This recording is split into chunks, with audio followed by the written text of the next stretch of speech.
Coming soon.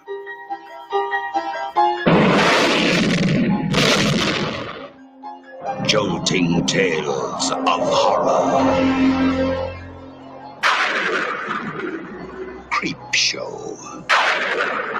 From the author of Carrie, The Shining, and Cujo. And the creator of Night of the Living Dead and Dawn of the Dead. You'll scream at ghastly ghouls. Cringe at weird kids. And shiver at the doings of evil doctors. This is going to be extremely painful, Mr. Verrill. Creepshow will grab you, grow on you, and give you the creeps.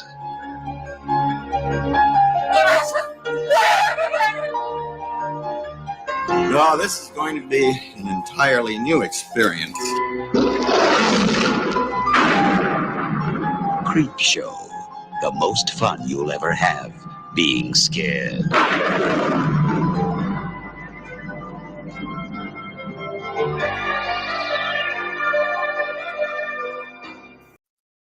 And good afternoon, everybody. Sorry for the late start, and welcome to 31 Days of Monsters, Day 16. I am your host, Graham Nolan, the head creep, if you will. I got so caught up yesterday with the launch of Escape from Monster Island, and I was preparing for the landing party, which is going on early tonight at 6 o'clock, because Mark Miller is going to be our guest red shirt. So I was watching City on the Edge of Forever, and Julie yells down, "Did you forget about your show?" And I looked, and it was like 12 o'clock. I'm like, oh, shit. So I had to run down here. I had to throw the banner together, the placement card, and put the show together. Chop, chop. So that's why we're 15 minutes late. So my apologies. I told you I'm the head creep, and there you go. So today we actually have a fun movie. It's Stephen King, obviously, and George Romero were fans of the EC Comics, which stood for Entertainment Comics. But they primarily did horror, Tales from the Crypt, Tales from the Vault of Terror, all that kind of stuff. And this is definitely a love letter to those type of stories, those short stories. There's 4 stories in this film, and every one of them is really good. Actually, I think the weakest is the Stephen King one, where he becomes like the heap. Gets all the grass growing on him and stuff. He's no actor, but all the other ones are really good. The one with Leslie Nielsen, where he buries Ted Danson, is excellent. The one with Adrienne Barbeau, the thing underneath the stairs, is great. Got some cool monster effects, courtesy of Tom Savini, who was George Romero's go-to effects guy. What was the first story? Can't remember what the first story was now. But it's all framed. They have this framing device of this angry father who finds his kid reading comic books, and he thinks they're trash, and he throws them out.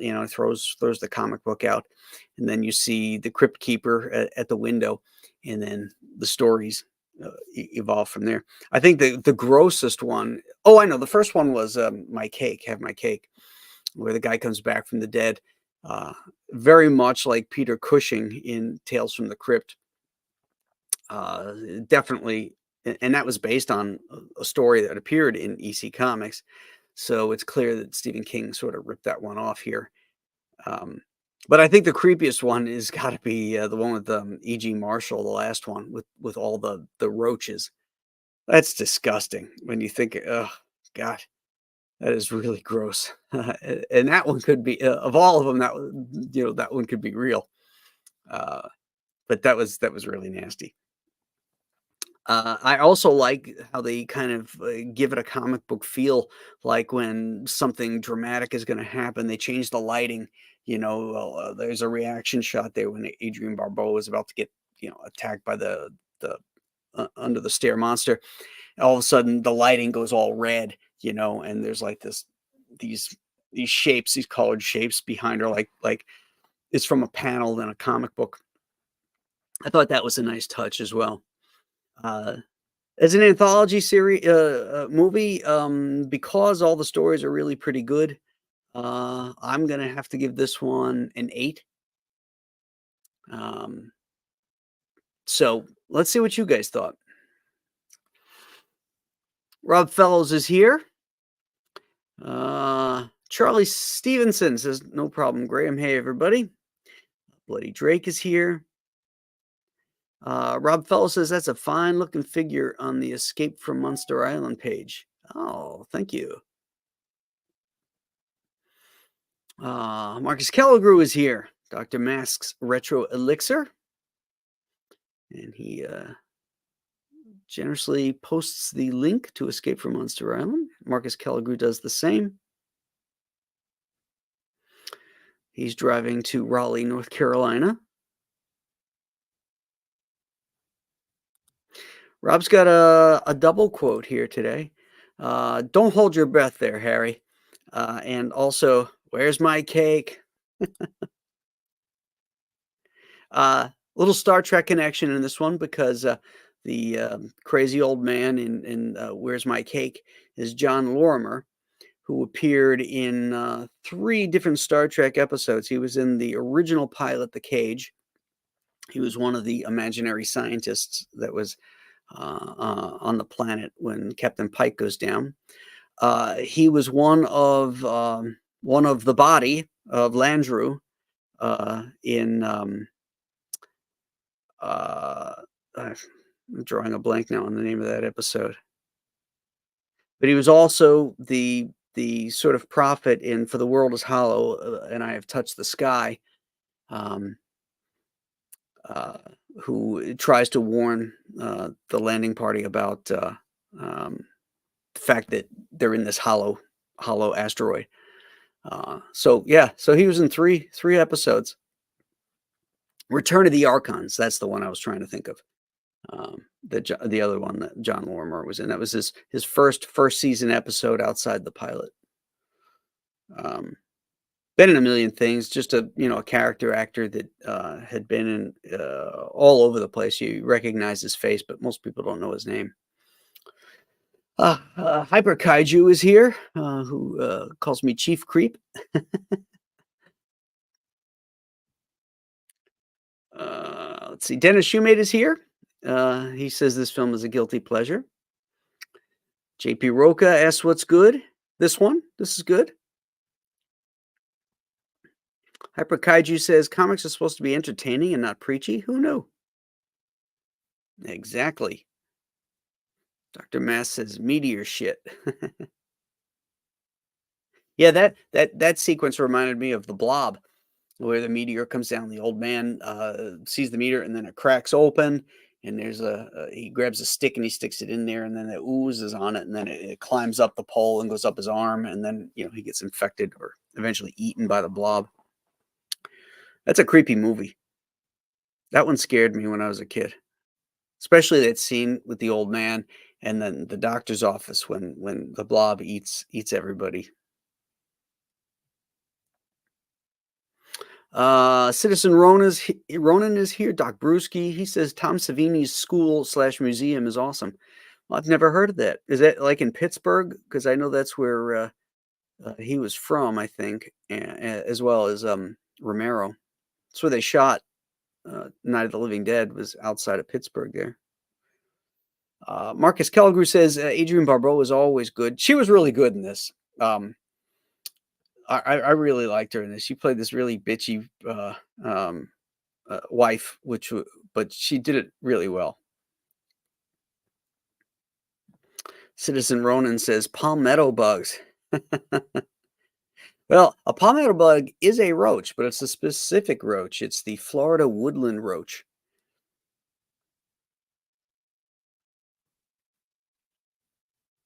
I know. I saw enough of them in Florida.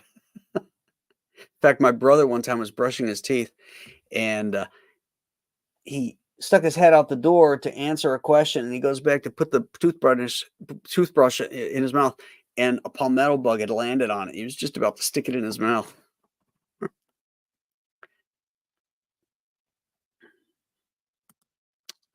Me too, Dr. Mask. It's my brother and I used to listen to the CBS Radio Mystery Theater. It was on in the evenings at night, I think like 10 or 11 o'clock at night. We'd have the lights out and be laying in bed together. Not together. We were in the same room. We shared a room. And we used to listen to that.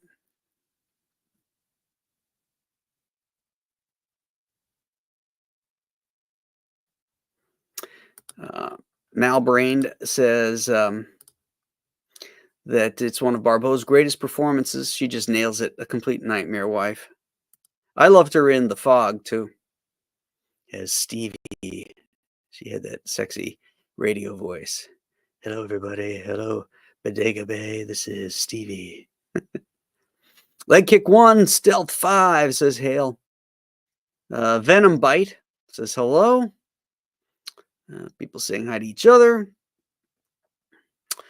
Bloody Drake says they did a great job of making it feel like the EC Comics. Someone's going to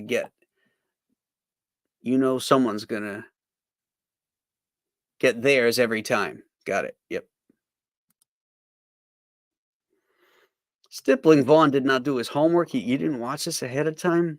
Tisk.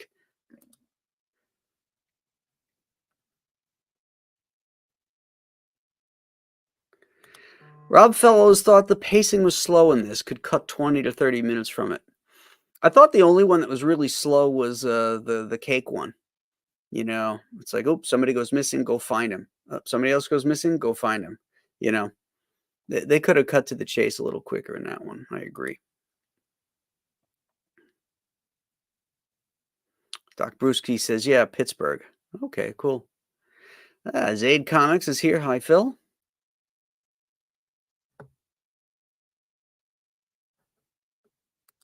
Dr. Mass says, great times listening to the CBS Radio Mystery Theater in the dark.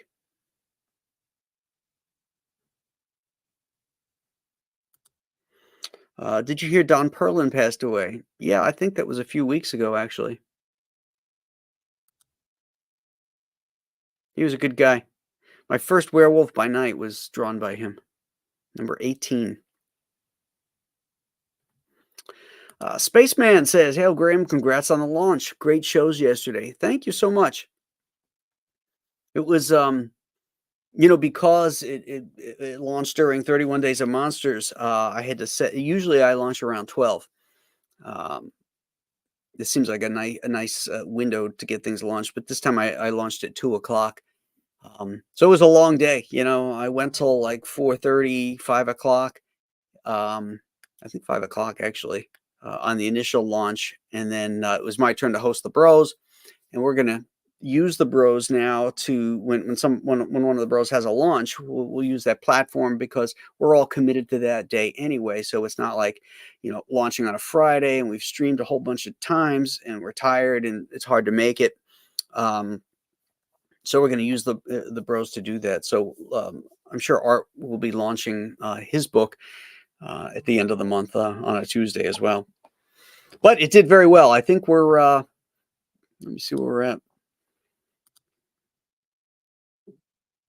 We hit 25,430 backers, and we're not even 24 hours in yet. We're at about 22 hours. So we seem to be on a good pace with this one, which is good. Particularly, considering how the economy is right now. I think a lot of the crowdfunding campaigns are down. As a result, and there's other reasons too, which I'm sure you guys can figure out. But I know it's tough out there for everybody. So I'm very happy to see that people are supporting it and enjoying it and are on board. And for everybody that's out there that backed it, thank you. And if you haven't, the link's pinned to the top, and go get it. Compass Comics.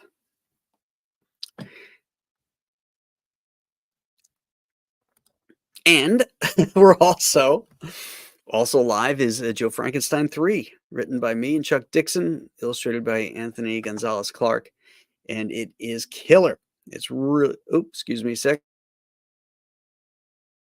Oh, sneeze went away. Anthony's turning in the best work of his career. There's no two ways about it. It's really, really eye-popping stuff. Hyper Kaiju's been reading Old Solomon Kane lately. Great stuff. You can't go wrong with Robert E. Howard.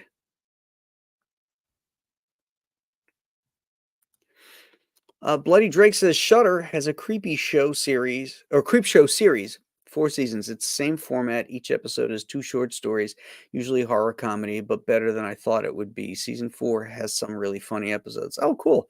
I'll have to check that out. I have Shudder. Oh, and Dr. Mass says it's also on YouTube as well. Oh, very cool. So if you don't have a subscription to Shudder, you could watch it on YouTube. That's excellent. All right. So tomorrow's movie, and I promise to be on time, is a fun 50s one that we're going to, I think, have some fun making fun of. And that is Queen of Outer Space. The premise, the elevator pitch. Now imagine you're a producer and you're in the elevator and this guy pitches this to you. Astronauts go to Venus and find it populated by a despotic queen played by Zsa Zsa Gabor, and everybody on the planet is a hot woman. Sold, right? So that one, I think I had to rent. It could be on YouTube. I'm not sure, but that one's going to be a lot of fun to talk about tomorrow. Those oldies are great. So that's it, my friends. Again, apologies for starting a little bit late. Hope it didn't run into your lunch hours too much. But we'll be doing Queen of Outer Space tomorrow. Tonight at 6 p.m., the landing party has, as I said earlier, a guest red shirt. The very talented writer, Mark Miller. It's written as Mark Millar, but it's pronounced Miller. who wrote Authority and Kick-Ass and just many other great comics. He's a Star Trek fan, Star Trek fan, and he's been wanting to come on the show. And his favorite episode is City on the Edge of Forever, which we're doing tonight. And so it should be a lot of fun. So I hope you guys will tune in for that, and we will see you tomorrow. Well, we'll see you tonight, hopefully, and we'll see you tomorrow, definitely. Till then, have a great rest of your day.